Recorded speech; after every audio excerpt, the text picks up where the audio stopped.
The impacts of inflation and a flurry of tariffs are hitting families across the country directly.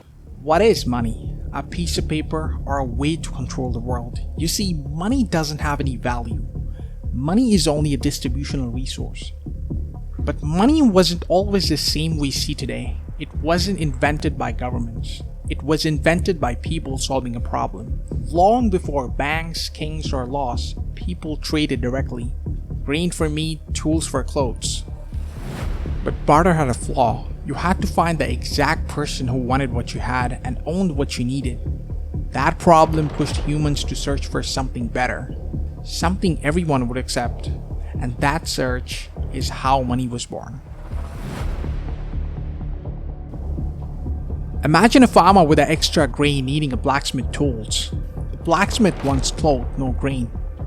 No deal. Economists call this is the double coincidence of wants, problem that crippled early trade.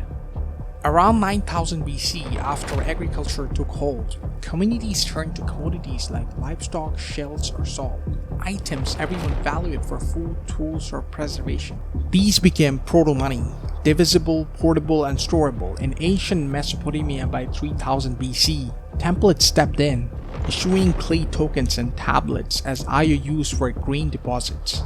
These birthed accounting, 10 barley units owed backed by a real asset. Fast forward to 700 BC in Lydia, modern-day Turkey, King Aliades solved the trust issues by minting the world's first coin from electrum, a gold-silver alloy stamped with lions to guarantee weight and purity. No more weighing metal at every trade, coins spread like wildfire to Greek city-states and Persian empires, fueling commerce. Gold and silver ruled for their scarcity and shine, but kings soon debased them, mixing in cheaper metals to fund wars. Money's first taste of politics. China innovated around 1020 AD during the Song dynasty.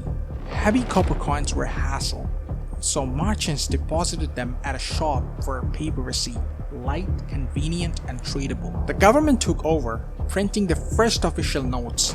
Europe caught on in the 1600s. Goldsmiths issued paper claims on their vaults, lending out more notes than the gold they held. Boom! Fractional reserve banking. A single loan creates new money as deposits, multiplying supply through trust. By the 28th century, gold standards crumbled. Nixon ended dollar-gold convertibility in 1971, assuring pure fiat currency by government decree. No intrinsic backing. Today, the central banks like the Fed set base money, but the 90% plus is born in commercial banks.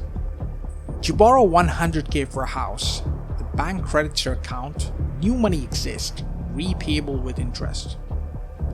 No printing press needed, it's digital ledger entries. Governments tax and spend to steer it, corporations hoard it, and we chase it, turning a simple trade tool into global power.